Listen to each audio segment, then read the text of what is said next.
వికారాబాద్ జిల్లా యలాల్ మండలంలో తీవ్ర విషాదం నెలకొంది. ఆర్థిక ఇబ్బందులతో పురుగుల మందు తాగి భార్యాభర్తలు బలవన్మరణానికి పాల్పడ్డారు. నాగసారం గ్రామానికి చెందిన యాదప్ప జ్యోతికి కూతురు కొడుకు ఇద్దరు సంతానం. 2 ఏళ్ల క్రితం కూతురుకు వివాహం జరిపించి అత్తవారింటికి పంపించారు. అయితే అప్పులు తీసుకొచ్చి కూతురుకు వివాహం చేశారు. అప్పులకు తోడు ఆర్థిక సమస్యలు ఎదురవడంతో కుటుంబం గడవలేకపోయింది.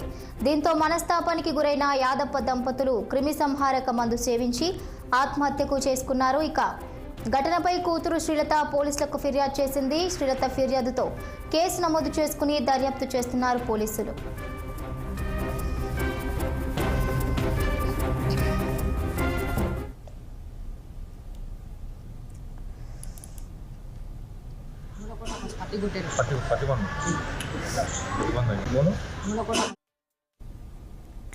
వికారాబాద్ జిల్లా యలాల్ మండలంలో తీవ్ర విషాదం చోటు చేసుకుంది.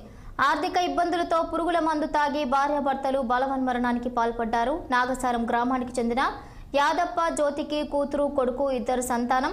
2 ఏళ్ల క్రితం కూతురుకు వివాహం జరిపించి అత్తవారింటికి పంపారు. అయితే అప్పులు తీసుకొచ్చి కూతురుకు వివాహం చేశారు. అప్పులకు తోడు ఆర్థిక సమస్యలు ఎదురవడంతో కుటుంబం గడవలేకపోయింది. దీంతో మనస్తాపానికి గురైన యాదప్ప దంపతులు క్రిమి సంహారక మందు సేవించి ఆత్మహత్యకు పాల్పడ్డారు.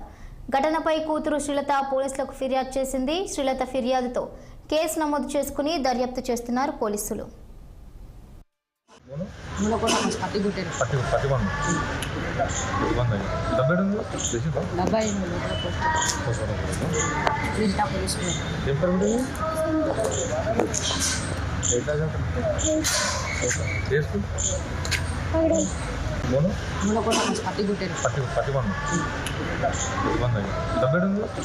డబ్బా